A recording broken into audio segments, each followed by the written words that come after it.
All right, everybody, it's another live Friday coffee and Celtics edition here on Green with Envy. We got a big weekend for the Celtics coming up. Cavaliers Friday night at the Garden, Sunday afternoon, Denver Nuggets. And to help us get ready for this upcoming weekend, we've got Brian Barrett from The Ringer with us. You guys know the deal. This is Green with Envy. Let's lock in.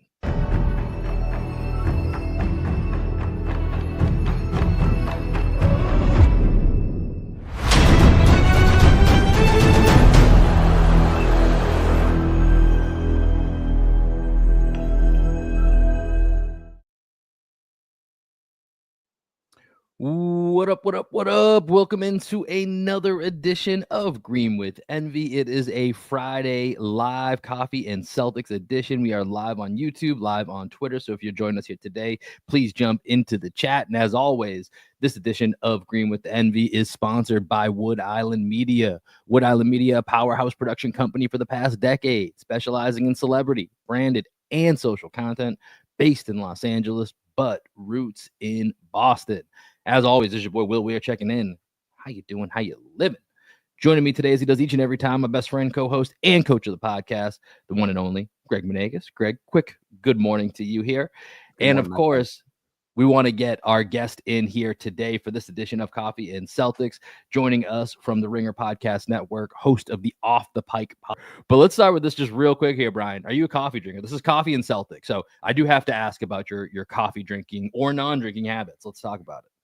Not really. I mean, I actually can't remember the last time I had a coffee. I do drink caffeine, but I just never been a huge fan of the taste of coffee. Like, in order for me to make it taste good, I got to put a lot of stuff in there, and I don't, I don't want to be putting all that stuff in there. So you got to get the Ben Affleck special at the Dunkin' Donuts where they just have like 19 creams and a bunch of sugar in it. Exactly. So I don't want to do that to myself. So I stick with like other caffeine options. So what's your morning routine? How do you wake up? I don't know many people that don't drink coffee. Usually, I mean, it's similar to coffee. I just have like a pre-workout type thing. Okay. So, because, I work a lot of nights because I work a lot of times after the Celtics play. So when I wake up, I'm usually going to the gym in the morning. So I usually just have a pre-workout then. So very similar to coffee, just a different way to do it. What are the gym stats right now? Oh man, I'm trying to gain some weight. Trying to gain like 10 pounds. I've gained like close to 5 since the new year. So making some progress. Give me the measurables. We've never met in person. How tall are you? What do you weigh? Like the old Rosillo life advice stats here. Well, right now I'm closing in on 160. Okay. So I was 155 prior to the new year, but I'm getting closer to 160. So 5'10". 5'10", 160. All right. So 5'10", 170 is the goal. Well, like 165-ish, 170. Fighting so, all right. Well, trending on the way. Yeah, I do a lot of cardio, so it's tough to like put on too much weight. So, but yeah, I mean, trying to lift heavier these days. I don't know what motivated me to do that, but I've been trying to lift lower reps. Well, you know what I mean?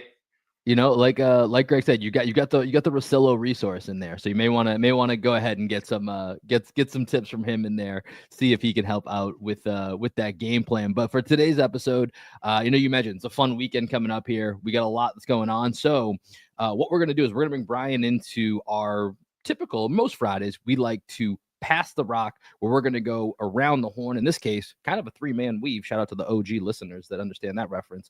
3-man weave it here with a passing the rock segment where we go and have different topics, different questions that we want the group to answer. But before we do that, you know what we got to do. You guys ready? It's the plan, Bobby. We're winging it, Jerry. Yeah! I got the rock now! I got this motherfucker now! What? Is it really a show with 3 guys from Boston if you don't have a Mark Wahlberg clip? I don't think it is. So now that we got that out of the way, let's pass the rock. And Brian, I know we explained it to you before we came on the show here, but Greg, why don't you start us here just to make sure we get off and running here, and then we'll get everybody involved here in this 3-man weave. All right. I just want to bring up first Luka on the Lakers. Last night was the first game. I did not watch Luka on the Lakers. We had our own basketball game, men's league game. By the way, Will, don't feel great this morning. My body's killing me. But with Luka on the Lakers, I'm not one to tune in and watch the Lakers a lot. Like, I just don't really see the need, right? We saw LeBron and AD and Reeves and that whole team for the last couple of years. So I kind of knew what to expect when I watched the Lakers. I'm so locked in on just seeing this experiment. I'm watching the Lakers as much as I'm watching the Celtics right now, which has never happened with any team ever in my history of watching basketball. It's always like, oh, I'll check in on De'Aaron Fox on the Spurs over here. I'll check in on Boogie Cousins on the Pelicans over here. You know what I mean? Like, I'm always going to check in on some teams that I'm just interested in seeing. And my question to you guys is, are you as fascinated with Luka on the Lakers as I am?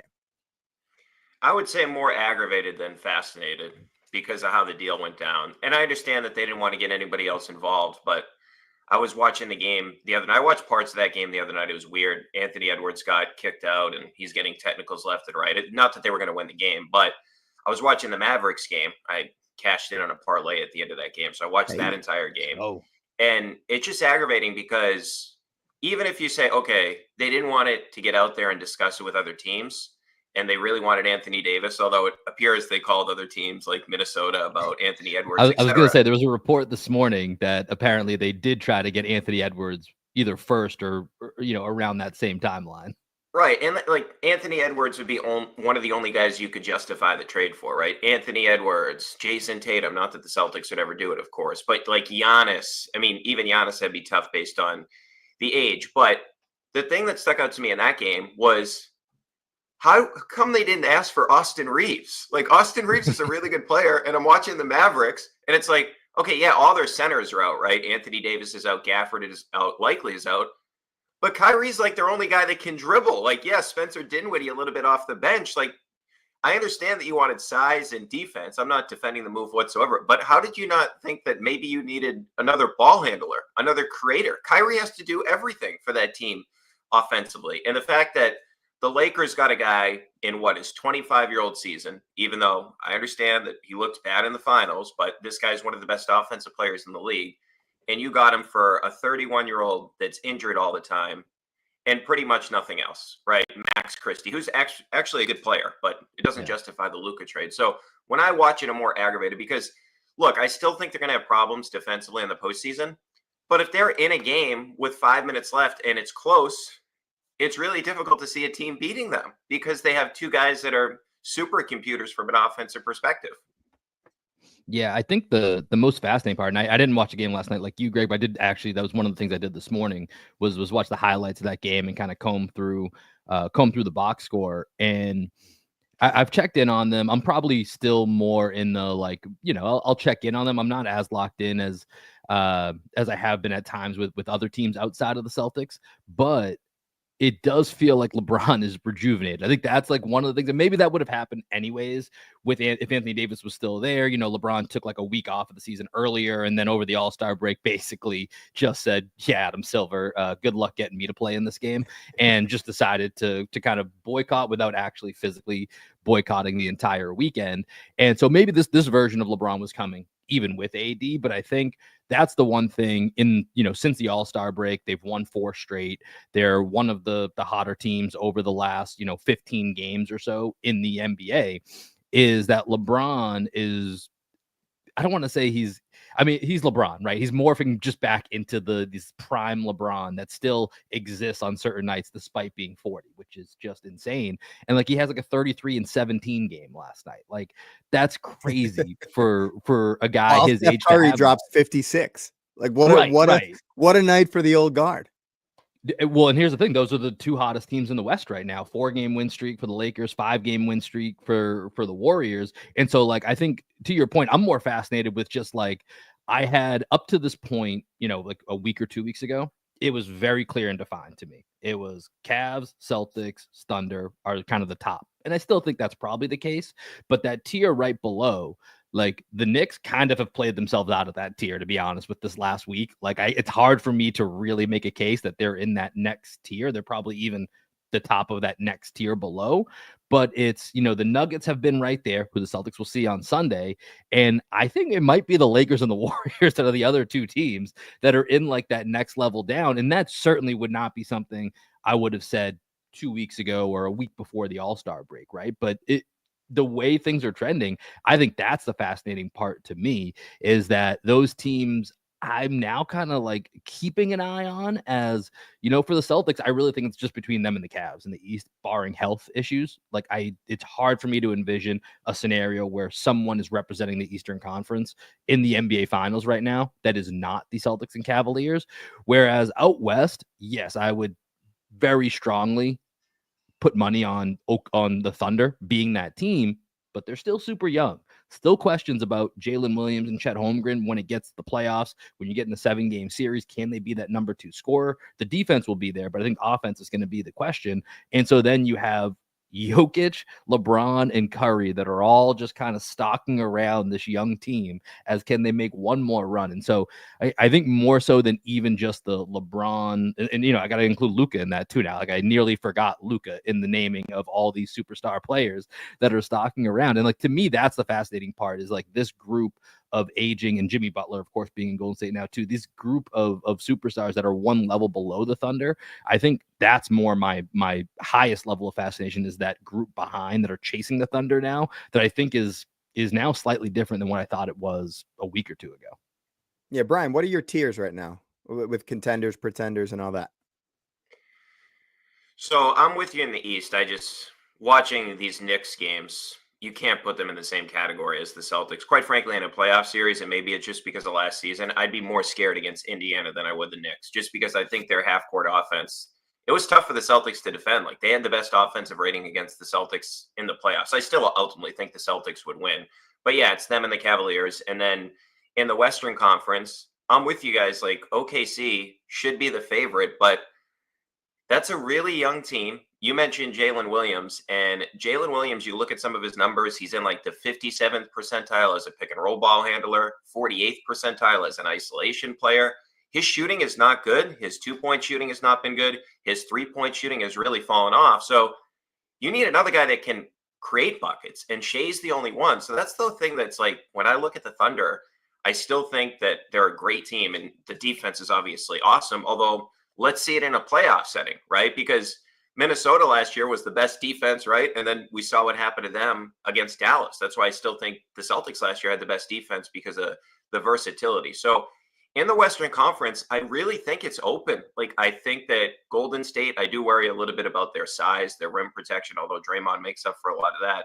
But then the Lakers, the thing about the Nuggets, I just don't know if they have enough scoring punch around Jokic, right? Like, you look at their shooting, they don't shoot nearly enough threes. And it's weird. Like, you have one of the greatest players offensively in the history of the sport, and they haven't done nearly enough to help him. Like, I think about what Brad Stevens has done for Jalen and Jason Tatum. Like, he got him Derek White, Drew Holiday, and Kristaps Porzingis, all really, really good moves. And like, on like a lower level, Sam Hauser's a great shooter, extending a guy like Peyton Pritchard. So to circle back to the question, I would say the Thunder is still the favorite, but after that, I would throw, man, I think the second most likely team is the Lakers, as much as I hate to say it. And then I would go with Golden State, and then I would go with Denver. I just don't think Denver has enough. And this has now been a conversation for the past 2 years. They wore down. And by the way, I thought that the second biggest game, and I think Tatum even mentioned this, the second biggest game of the playoffs last year for the Celtics was Game 7, when the Wolves beat the Nuggets, because I think the Nuggets, and from a Celtics angle, I still think that would be a really tough matchup, because they don't have a great guy for Jokic, right? Like, you can't put Porzingis on him. And we know the Celtics like to put smaller players on bigs. You can't put Drew or Tatum on Jokic, right? Any other center in the league, pretty much, you can put Tatum, can cover that guy, but not Jokic. But those you're asking for foul trouble. You're asking for foul trouble if you put Tatum on Jokic. You don't want to put your best player in a situation like that. But to stay true to the segment, Will, let's pass the rock to you. What you got? Yeah, because I was going to jump in here and steal the rock, and this happens quite a bit here, Brian, where we go out of turn. So I wanted to steal the rock here, actually, because I have a question that I wanted to bring up that is right along the lines of what you're talking about. And so with this weekend, Cleveland tonight, Friday night, we're recording this Friday morning. Nuggets on Sunday. It's the first matchup with the Nuggets. With the Cavs, Celtics are 2-1 this season against the Cavs. However, this would be the first game in which we see their newest acquisition, DeAndre Hunter, involved in this game. So that does put like a new added wrinkle as to what to watch for.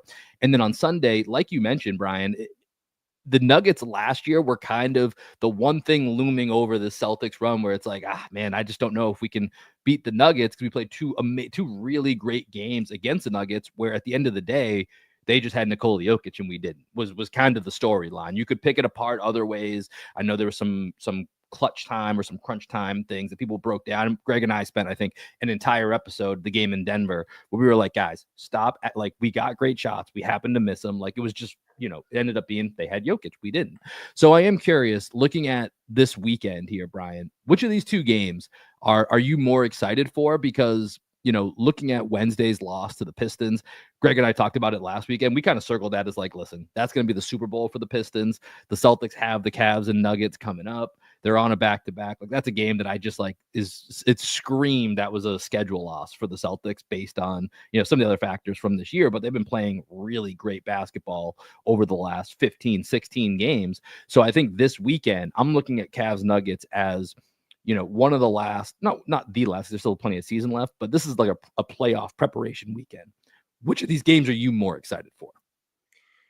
Definitely the Nuggets, just because the Cavaliers, who I think are obviously a serious threat, I feel like we've seen this game so many times over the past 2 years, right? Where we had the playoff series, and I know Mitchell was injured at the end of it, and then we've already had 3 of them this year. And yeah, DeAndre Hunter is a nice new wrinkle into it, but I've seen this matchup so many times, and I hate watching Donovan Mitchell because he always burns the Celtics. Although the Celtics win most of these games, like, I'm not disputing them as like legitimate threats in the Eastern Conference, but I've seen that matchup a lot. So it is more, to me, more fascinating to watch Denver, just because I'm interested to see how A, Denver guards the Celtics, and B, how the Celtics decide to guard Denver, because I go back to that game last year and they eventually decided, hey, actually, let's take Jokic off Porzingis because he couldn't get out to Porzingis when he was popping.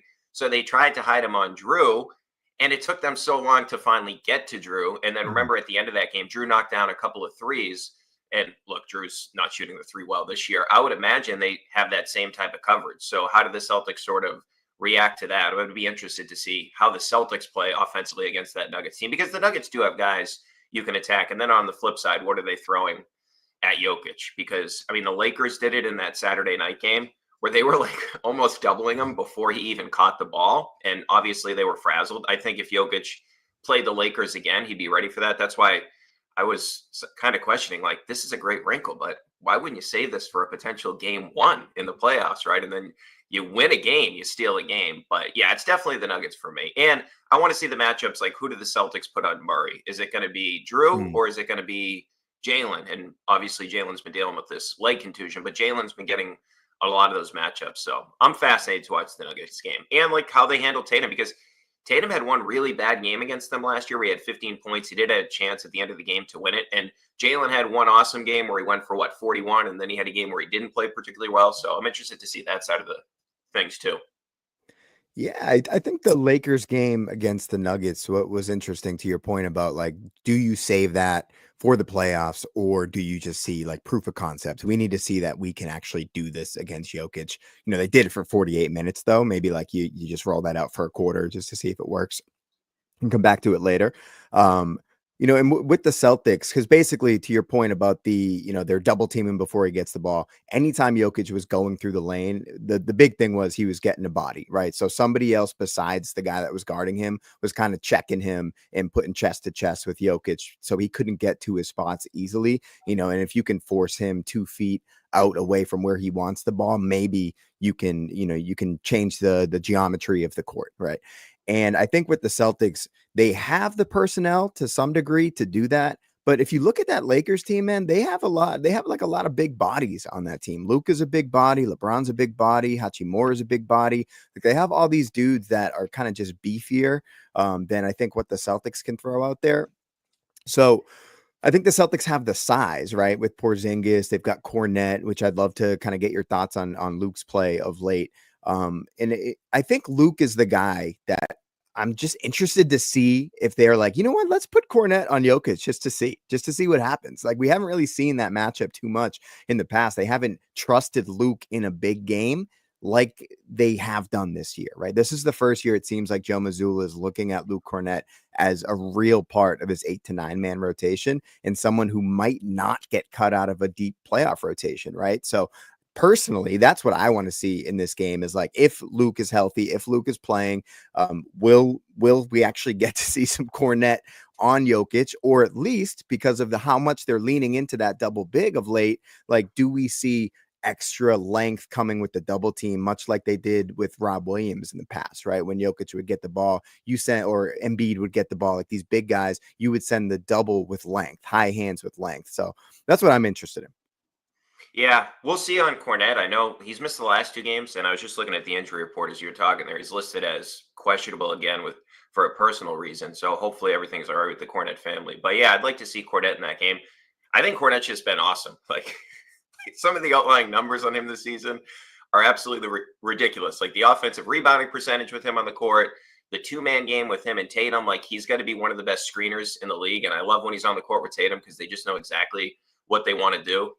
I think he's been awesome. Like, this whole idea during the trading deadline where people are like, hey, can they pick up another big? I'm like, why do you need one? Like, how many third bigs are better than Luke Kornet? Like, Luke Kornet's really, really good. So I never understood that. And then I think that Al's probably their best matchup for Jokic just because of the size and the strength. But I honestly don't think they're going to send an extra body to him. And I know this isn't like a great strategy, but I think they rather him have 35 points than have 25 and 13 assists, right? I think because we see this, and obviously Jokic is a different type of player, but we see it with guards all the time, right? Like, a lot of these small, quicker guards have put up really good numbers against the Celtics. Like, Maxey, thinking back to Christmas, had a 30-plus game. Ja Morant, when the Celtics, like, that's when they started to go into that stretch where they weren't playing well, he had a 30-point game.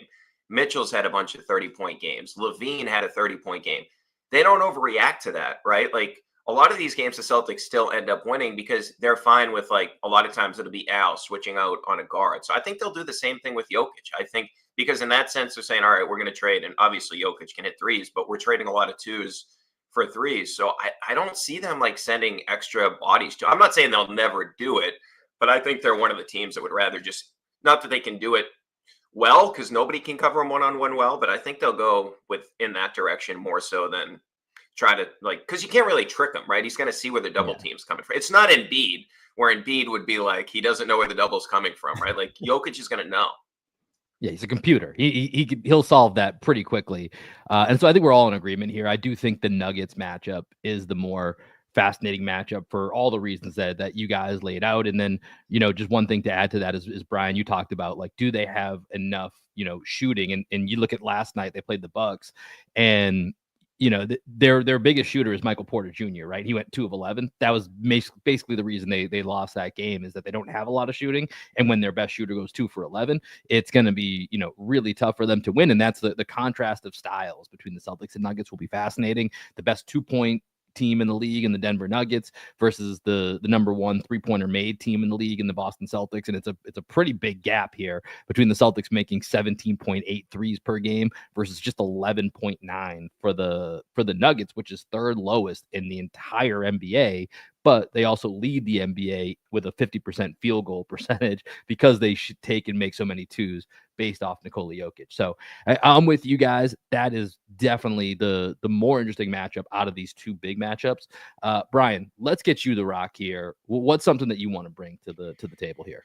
Yeah, one thing I'm interested in down the stretch of the season here is watching Jaylen Brown. And I know that he's questionable with the leg contusion right now, but he was so good in that playoff run last year, right? And you could argue whether or not Tatum should have been the finals MVP. Jaylen was awesome throughout that playoff run. He hit the biggest shot in that series too, in game 3, the shot that put him up by 4 points, that mid-ranger.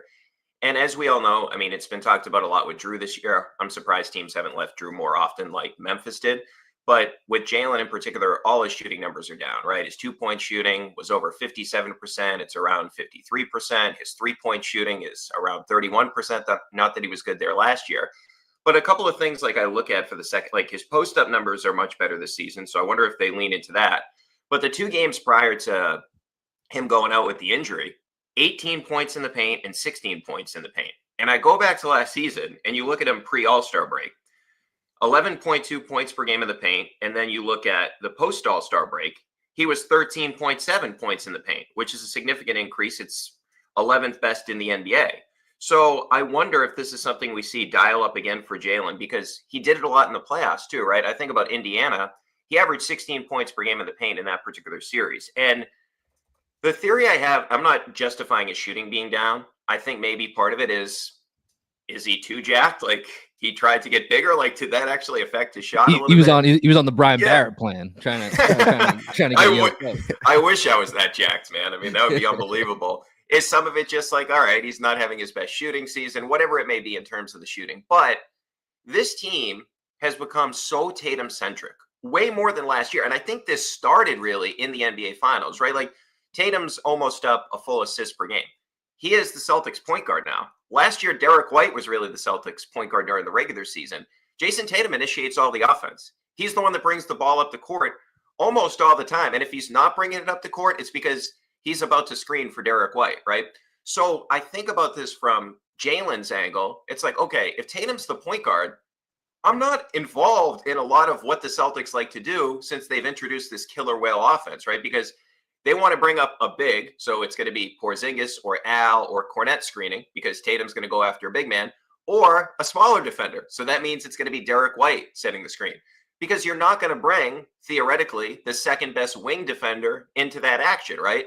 So Jalen is like almost in this weird spot when the starting lineup is out on the court because, yeah, he's the second most dynamic scorer, but Jason Tatum's handling the ball and you're trying to get him good matchups. So Jalen, the way they play, it doesn't really help to have Jalen and Tatum kind of interact. And then I also look at the fact that he built up this great chemistry last season with Kristaps Porzingis.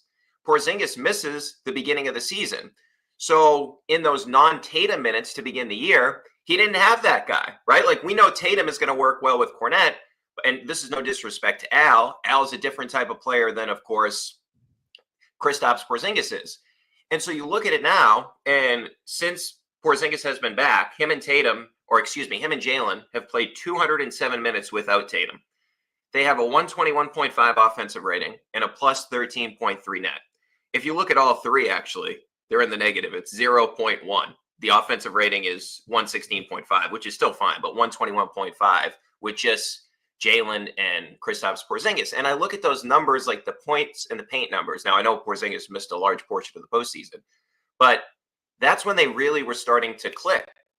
Jaylen Brown and Kristaps Porzingis down the stretch of the season. So I wonder if his numbers start to tick up like we've seen back-to-back 24-point games. And the first game after the break was a complete blowout. So he would have had more points if they actually played 36 minutes or so. So I'm interested to see Jalen in the second portion of the season here, or I guess last fourth of the season, because he was so damn good last year in the playoffs. And obviously the numbers have not been great in terms of the efficiency and whatnot, but I do think there is some context to that, the team becoming so Tatum centric and not having Kristaps Porzingis with you the majority of the season. Yeah, and we talked about Jalen's post-ups a lot on this show. I'm a huge fan of Jalen in the post. He's averaging 2.4 post-ups per game, 82nd percentile. He's been above the 80th percentile all season. Early in the season, he was in the high 90s.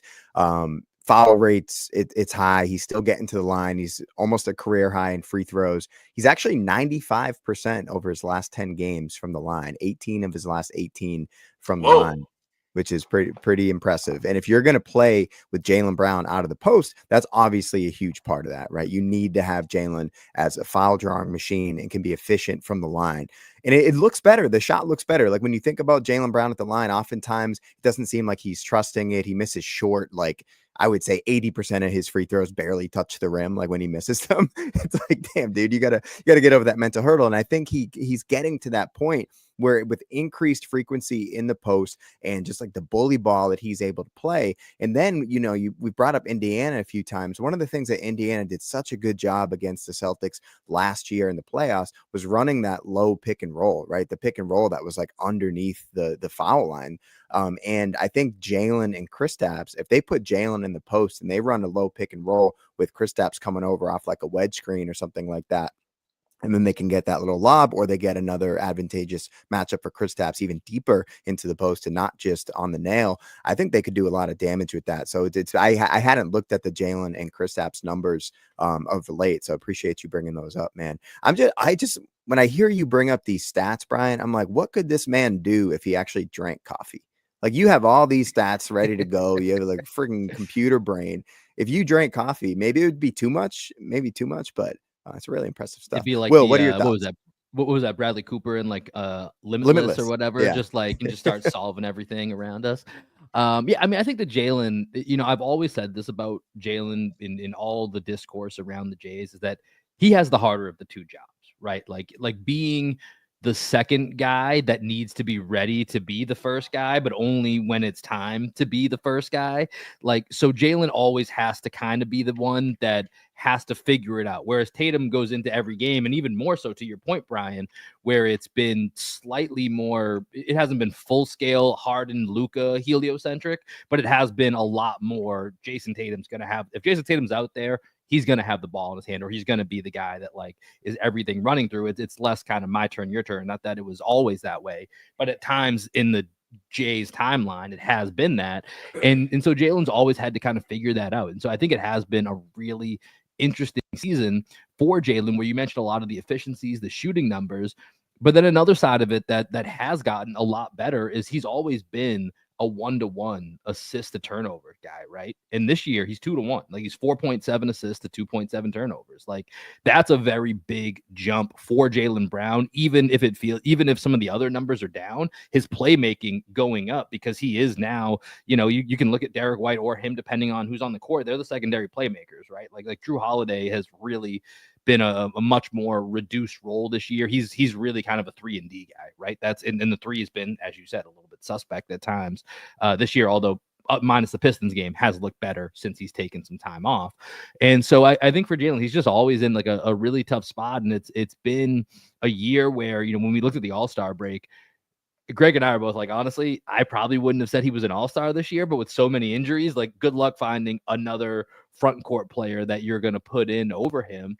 But we know that the level of Jaylen Brown that we saw that won Finals MVP is there, and we still see it on certain nights. It's not as if this guy has just gone completely off the map. But I think you're right, is that he is one of the guys to kind of keep an eye on as we go down the stretch here, as to what is this going to look like, matchup dependent. And that's where I think the Celtics get so interesting, and why I still believe so strongly in the Celtics is a word that you used earlier, Brian, their versatility, right? Like, no matter who they match up with, the Celtics still have this ability to shape shift in ways that not every team can do.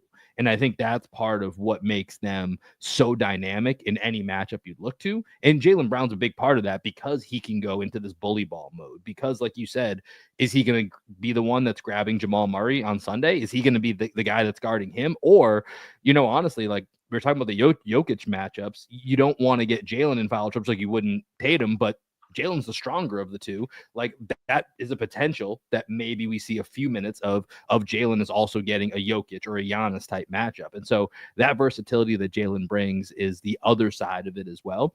But I do think I'm with you that, how Jalen kind of finishes out the season here, how he's adapting to some of the changes with the killer whale offense, will be interesting to see how that translates into the postseason, given that, if you can argue, like you said, over who should have got Finals MVP.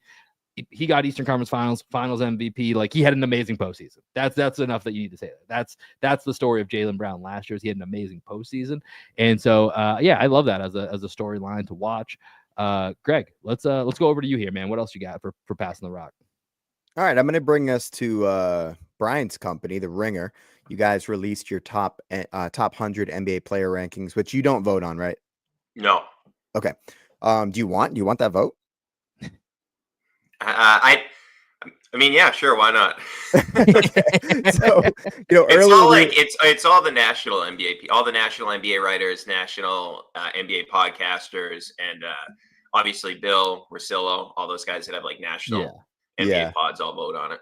Yeah, I messaged Pina. I was like, "Hey, man, if you want to come on, we got Brian on." So I sent him the link. Who knows if he'll pop in because I know he votes on it. But Pina's probably the highest on Jason Tatum, I'd say. Like maybe national, from like a national perspective, he's probably the highest on Tatum, I would say, out of anybody that covers the sport.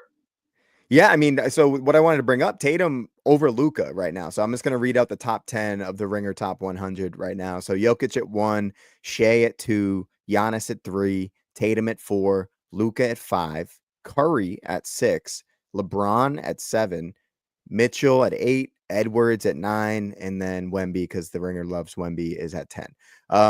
I'm really surprised that Tatum is above Luka because I feel like most national people still, for whatever reason, put Luka above Tatum. In my opinion, I think the two-way impact that Tatum has, plus all the strides that he's making as a playmaker, I think he's closed that gap and surpassed Luka. I personally feel that way. But to our conversation earlier, we were talking about the old guard. Like LeBron hasn't been in the top 10 of the Ringer top 100 at any point in the season until now. I'm pretty sure that the same with Steph. I know Bill has mentioned on his pod that he had Steph like in the 20s, and LeBron around the 20s. Now, both of those guys, after the trade deadline, they're playing so much better. They're rejuvenated. They're in the top 10 now.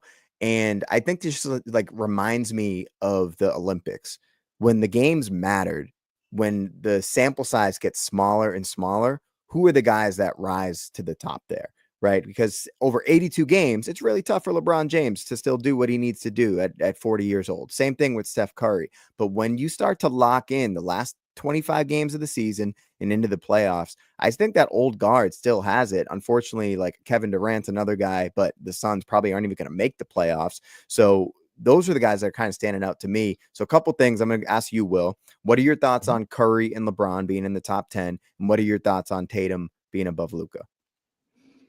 So, okay, I'll start with Curry, LeBron. I mean, I think to your point, that's when we started the show talking about like what are the tiers, and I just said 2 weeks ago I wasn't sure that I would have said the Warriors and the Lakers are in there, but you give Steph, Jimmy Butler, you give LeBron, Luka, and you look at the way that those teams are playing.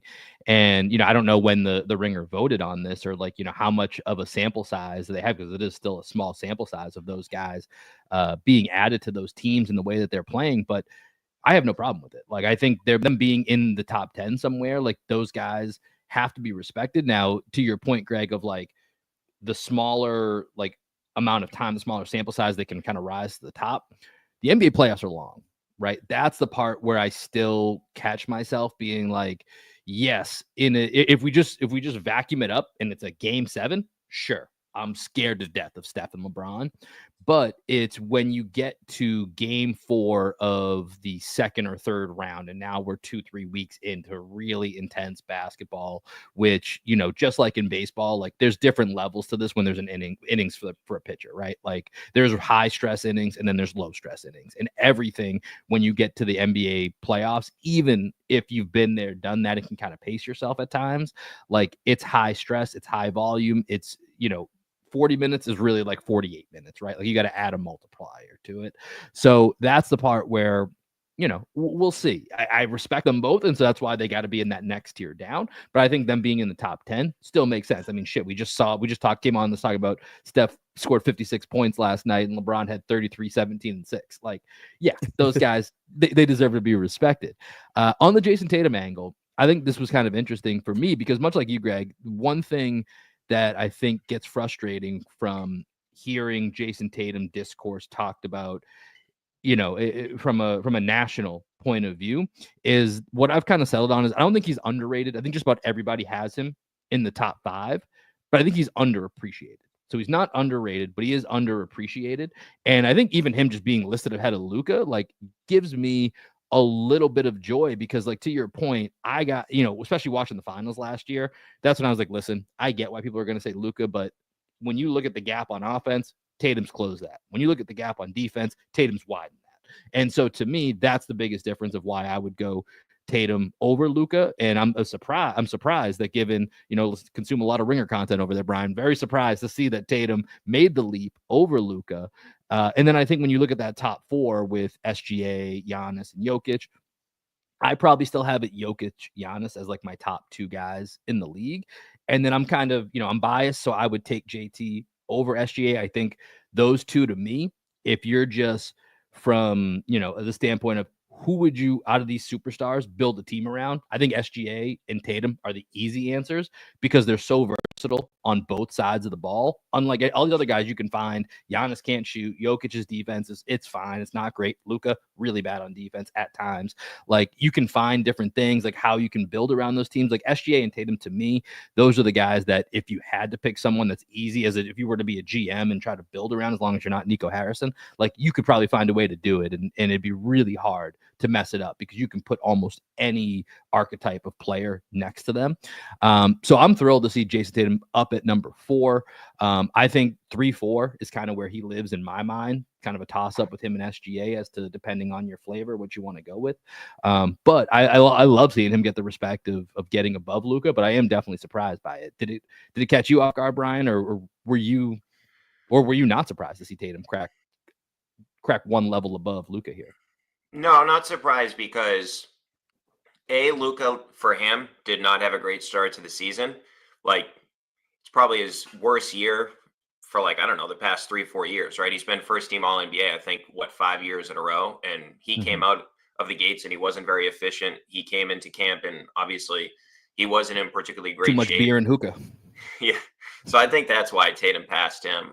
I was looking at it'd be tough for me to do once you get up on that list, just because I watch a lot of NBA, but I'm not watching the Bulls post trade deadline. I know Portland had a nice stretch. I haven't watched much Portland, even though they have some nice young play. I haven't watched much Charlotte except the game that they played against the Lakers where they beat them. So it'd be tough when you get to there. Last night I had the NBA on one TV, but I had the Bruins on the main TV with the volume. Unfortunately, they lost that game. So that would be tough, the bottom part of this list. But sorry, as I digress here. The thing that's interesting to me is the top of the list where Tatum is. And you mentioned SGA.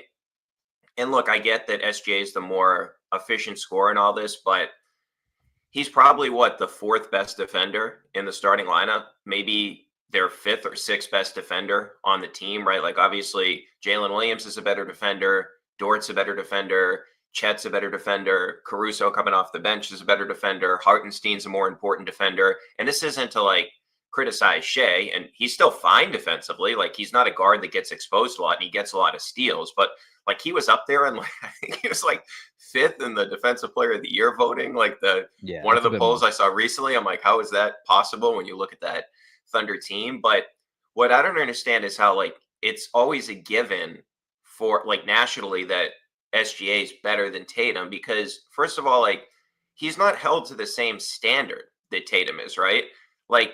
Tatum now finally is getting a little bit more respect because, and not saying that people don't think he's a really good player, but it's SGA, they made it to the second round last year. He was pretty good in that series, had a bunch of 30-point games. He also did have the foul that led PJ Washington to the free throws that won the game.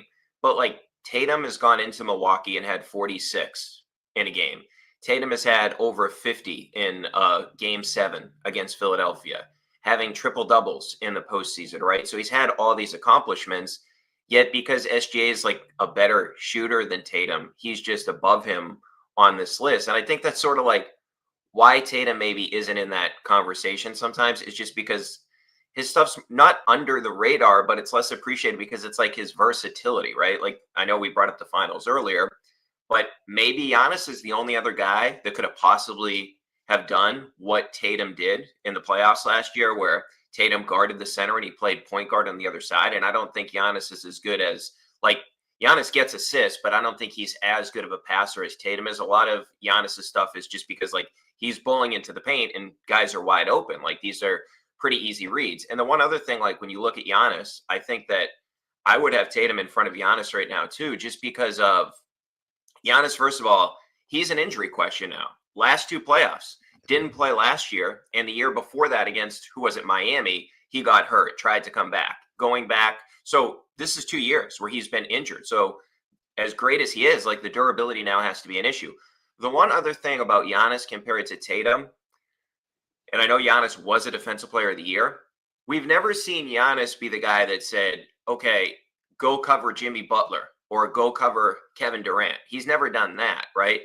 Tatum has done that. He did it to Kevin Durant on their trip to the finals in 2022, where he ate Durant's lunch. He was blocking Kevin Durant's shot multiple times. Not a lot of players block Kevin Durant's shot. So I don't know if that's what it is. And he's not flashy. He doesn't advertise it. Like, not to say Shea does, but Shea talks about like aura, and he's got a really pretty game, like a really smooth game. And this, like, I love Shea as a player. I think he's awesome. But like Tatum is like, he had that unbelievable crossover the other night on Cade, and then Thompson got him back. But his game is not as like Giannis's game is power. Like, he's dunking on people left and right. Jokic is one of the greatest passers in the history of the league. Shea's maybe the smoothest player in the league. And like going back to the tail end of the top 10, like Curry's the greatest shooter of all time. Like Tatum's superpower is his versatility, right? Like, Right. so it's not as sexy or not as flashy as other guys across the sports. I think that's sometimes why Tatum gets sort of underrated in all this. Yeah, and before we move off of the Ringer Top 100, I just want to pull up an image here just showing where all of the Celtics are within that top 100. One thing that stands out to me, Jaylen Brown is now at 18, and a couple guys that are above him, Cade Cunningham is now up at 17, Evan Mobley up at 16. Your thoughts? I mean, probably a little bit of recency bias when we talk about Jalen's season, right? You know, that Cade's it's awesome, been- though.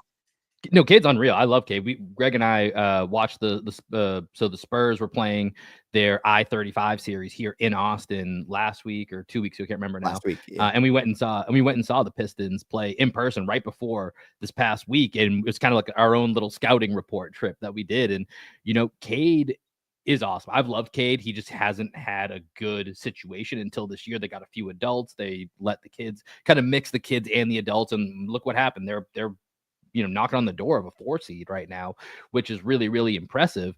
And so, in Cade's a leader of that. Cade has this certain, he's got a little Luka to him. It's very unique the way Cade presents presents himself to the game. And so I'm not surprised. I mean, part of it is also like the responsibility Cade has versus the responsibility Jalen has are two very different things, right? So that's like a part of it as well. With Evan Mobley, I think I think Evan Mobley's awesome. I think that's probably a stretch too far to put him ahead of Jalen right now. I could see, if we're projecting into the future, I could see that. But it doesn't alarm me. I mean, I think in general, like if you look at the end of this list by the end of the year, like Jalen is a guy that typically is probably somewhere in about the 13th to 18th best player in the league. Like he's going to fluctuate somewhere in that range. Like I think that's probably about right for who and what Jaylen Brown is. So, I saw him at 18. Honestly, there was part of me that was like, please don't be in the 20s when I pulled up this list yesterday. So I think him being at 18 is a pretty solid representation of a season that's been a little bit mixed, but also a respect of who he is and what he's done. So a little bit of a jump the gun, I think, with Evan Mobley. Cade, I get based on the responsibilities, but I don't really have too much of an issue with Jaylen Brown at 18. How about you, Brian?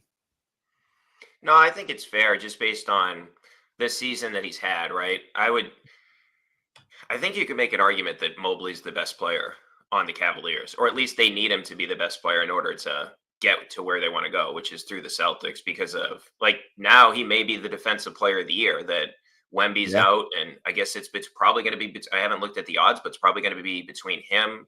Jaren Jackson Jr. is probably going to be in there. Like he's had an outstanding season. I'll tell you what, Grizzlies fans better pray that Evan Mobley wins Defensive Player of the Year, because that's like an extra $100 million coming Jaren Jackson's way if he wins Defensive Player of the Year. And I like Jaren Jackson, but I don't know if he's a $350 million type of guy. Bam, this was your year, man. Bam. You always talk about you never won a Defensive Player of the Year. You had your shot. You're not bringing it. Yeah, well, he covers 1 through 5. I don't know if he's ever said that before. Only like every time he does an interview, right? But yeah, I think Mobley's been awesome. I think earlier this season, Jalen, like to begin the year, he may have been ahead of Mitchell on this list. But the thing I'd say about Mobley and Cade, like they've had Cade's had a better season than Jalen. Like you can't really argue it. And he's the best player on a Detroit team that was absolutely horrific the past couple of years. And now they're 6th in the Eastern Conference. He's just been outstanding, but we still haven't seen him do it in the playoffs. And I would say the same thing about Mobley, right? Like Mobley's got to be a dominant offensive player. It's like he's had a couple of these games this year against the Celtics where he hasn't really stuck out. He hasn't really done much. So I'm interested to see that tonight. But Mobley has to take on a bigger role for them offensively in the playoffs to like stay in that spot ahead of Jalen. Because even if you're this great defender, and he's had a great offensive season, like you got to prove that in a postseason setting, which Jaylen Brown, to his credit, has. And we'll see. I mean, I'm really interested in this matchup, of course, coming up tonight, but in the playoffs too, if those teams ultimately meet, I'm going to be fascinated to see how that sort of plays itself out. But I think that's probably right, especially the season Jalen's had. I went through it earlier. I think that's fair to have him 18th, somewhere in that 15 to 20 range, like right outside the top 15. Like I wouldn't have been upset if he was 15th, and if he was 21st, I'd be like, yeah, but Right. I think you could say, well, he hasn't had his best season. So I think you could also justify it then. And the fact that, not that Mobley is, but in terms of offense, he's the number 2 guy on the team, right? Not the number 1 guy. Yeah, probably the hardest thing to swallow is there's 2 Suns listed on here above, and the Suns are an 11 seed. So that's probably the more glaring part Media darling Devin Booker, man. of the list. Media loves Devin Booker. But I'm going to steal the rock here for the last couple of minutes because, Brian, I don't want to keep you too much longer here. But while we have you here, you are a Boston sports expert, not just the Celtics here. So as 2 guys who try to remain connected to teams outside of the Celtics living down here in Texas, I want to take advantage of this time that we have with you here. And we've talked a lot about Luka on this show. And it was hard not to think of the Mookie Betts trade when the Luka trade went down. A little bit different. We did win a championship with Mookie, so that of course makes it a little bit of a different scenario. And there was, we kind of knew it was coming. Greg has some family connections to the Sox at the time where they're like, yeah, it's probably gonna happen here. So we knew just like the vibes around it, what it was a little bit more. But as a fan, especially someone that's not in the Boston area day to day anymore, like baseball was my first love. I've said that many times on the show. And like the Mookie bet really gutted me just from then, not even just that move, but just in general, how we became a different franchise after that. And it seems like this offseason was the first time in a while they've kind of shifted towards like, hey, we're going to spend some money. But at the same time, they've actually built up the best farm system in baseball and have 3 of the top 10 prospects, depending on where you're looking at. And so I want to ask you, like, should I be ready to buy back into this team? Because over the last couple of years since the Mookie trade, it's been you got to prove it to me that it's worth investing my time before I come and start, buying the MLB package and start watching games and subjecting my wife to even more sports, because she usually gets excited when basketball season's over. And then she's like, shit, you're kidding me. Baseball season's happening. I'm like, well, we'll see. If they're good, yes. If not, it's okay. We can, we'll put them to the side. But the residual Mookie effects are still there, is my point, Brian. Number 1, do you still feel that? Do you still feel that around the town? And then number 2, for this upcoming season, because they've made these moves and they should have a pretty good team, should I just be ready to buy back in?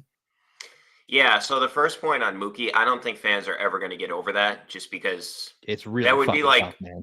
It'd be like trading Tatum, right? Like Mookie could have been the face of the organization for 10, 15 years. And it's funny, like, and look, there's been a lot of back and forth. Hey, would Mookie have ever signed with the Red Sox? Did he just want to ultimately get to free agency? Then he goes to the Dodgers and he signs. Well, there was some changes. There was a global pandemic. So, I mean, he probably wanted to lock in that contract. But, like, could the Red Sox have gone higher on their offer? Certainly. But the one funny thing about that is if you look at Mookie's contract and, like, all these long-term contracts in baseball, like the 10, 15-year deals, they never work out.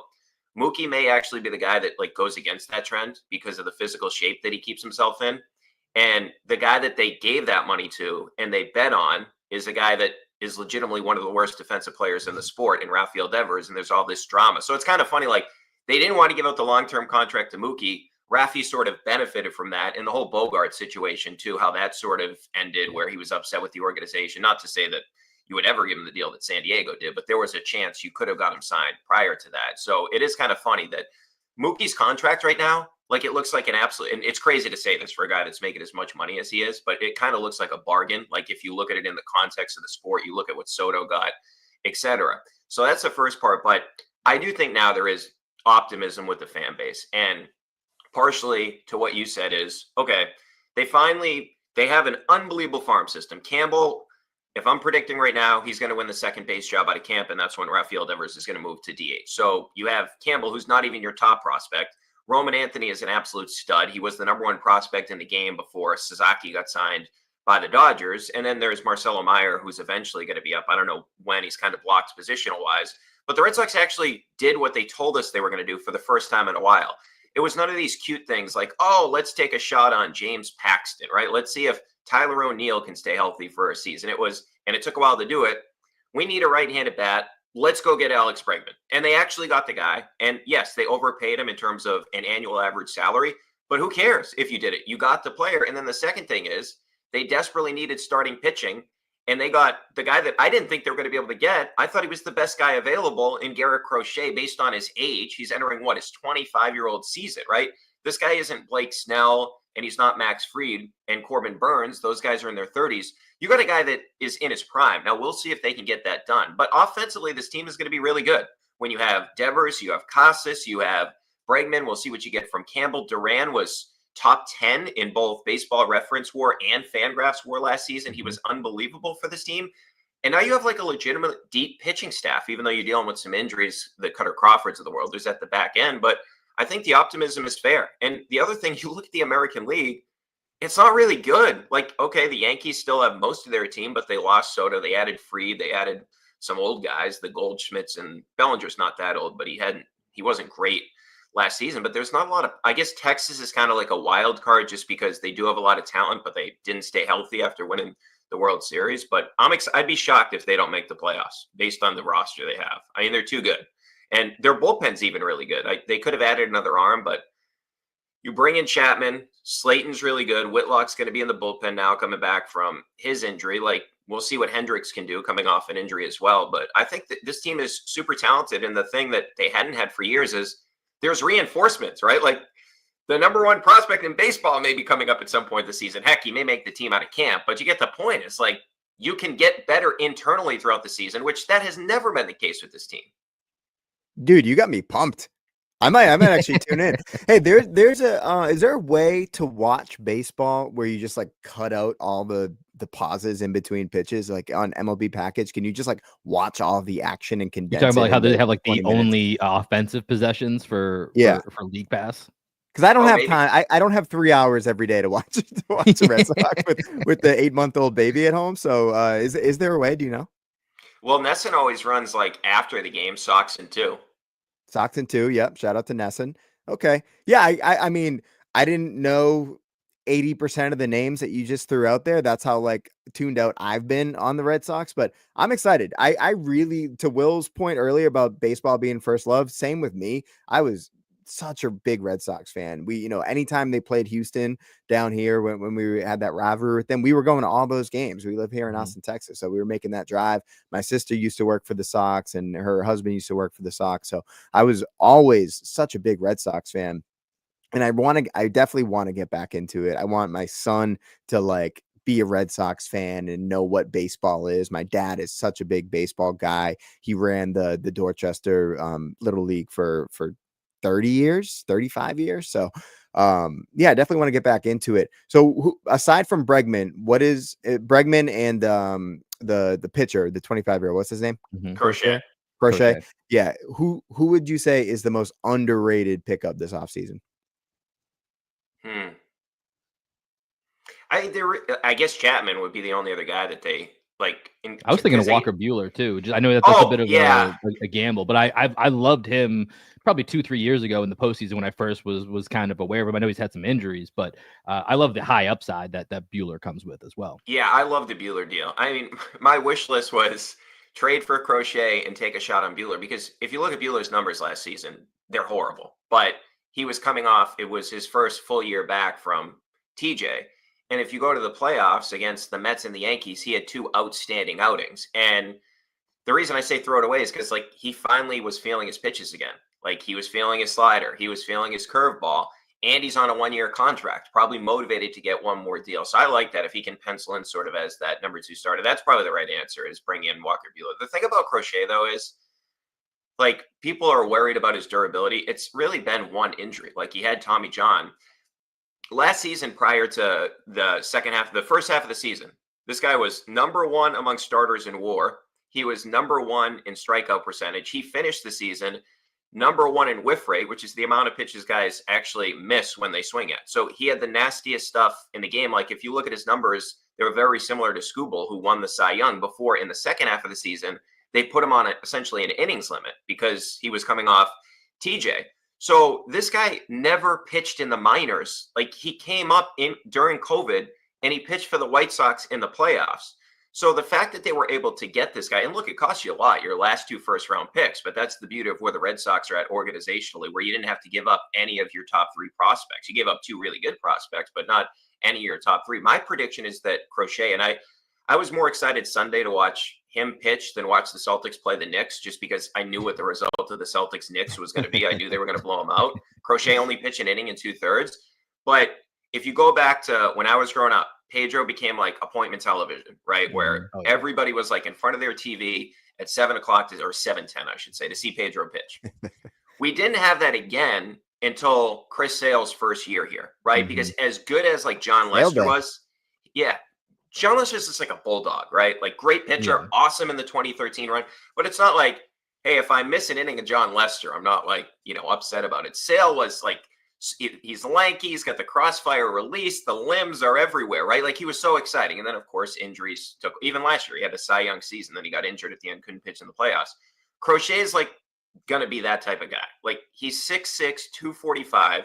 He throws 97, 98 with nasty stuff. Like he just started throwing his 2-seamer more at the end of last season. And he's like, yeah, I'm gonna start throwing this more. Like he just now he's implementing things that he didn't even throw. That's how talented the guy is. So I do think Crochet is going to be a thing. The question is going to be, can they get him extended? That's kind of a scary proposition. Is Chapman going to be the closer?